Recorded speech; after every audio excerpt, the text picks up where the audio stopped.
നിലമ്പൂരിൽ സിപിഐഎം നേതൃത്വത്തെ പരസ്യമായി വെല്ലുവിളിച്ച് വിമതർ മത്സരരംഗത്ത്. മുൻ ലോക്കൽ കമ്മിറ്റി അംഗവും നഗരസഭാ കൌൺസിലറുമായ PM ബഷീറിന്റെ നേതൃത്വത്തിൽ ജനകീയ കൂട്ടായ്മ രൂപീകരിച്ചാണ് നിലമ്പൂർ മുനിസിപ്പാലിറ്റിയിൽ വിമതർ സ്ഥാനാർത്ഥികളെ പ്രഖ്യാപിച്ചത്. മുനിസിപ്പൽ ഡിവിഷനുകളിൽ പ്രത്യേക യോഗങ്ങൾ വിളിച്ചാണ് ജനകീയ കൂട്ടായ്മ എന്ന പേരിൽ വിമതരുടെ സ്ഥാനാർത്ഥി നിർണയം. ആദ്യ കൺവെൻഷനിൽ നിലവിലെ നഗരസഭാ കൌൺസിലറായ ഉമ്മഴി വേണുവിനെ 29ാം ഡിവിഷനിൽ സ്ഥാനാർത്ഥിയായി പ്രഖ്യാപിച്ചു. 10 മാസമായിട്ട് നടന്നുകൊണ്ടിരിക്കുന്ന കുറേ പ്രശ്നങ്ങളെ പറ്റിയിട്ടുള്ള ശരിക്കും വിലയിരുത്തിയ ആൾക്കാരാണ് ഈ വാർഡിലുള്ളത്.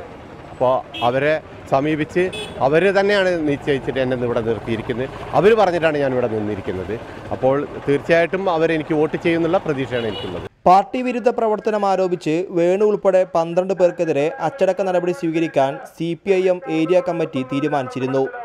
CPIMന്റെ നിലപാടുകൾ ചോദ്യം ചെയ്ത് 33 ഡിവിഷനുകളിലും മത്സരിക്കാനാണ് വിമത വിഭാഗത്തിന്റെ തീരുമാനം. ഒരു രാഷ്ട്രീയ പാർട്ടിയുമായിട്ട് ഞങ്ങൾക്ക് രഹസ്യമായോ പരസ്യമായോ ഒരു ധാരണയുമില്ല. ഞങ്ങൾ ജനങ്ങളെയാണ് അഡ്രസ്സ് ചെയ്യുന്നത്.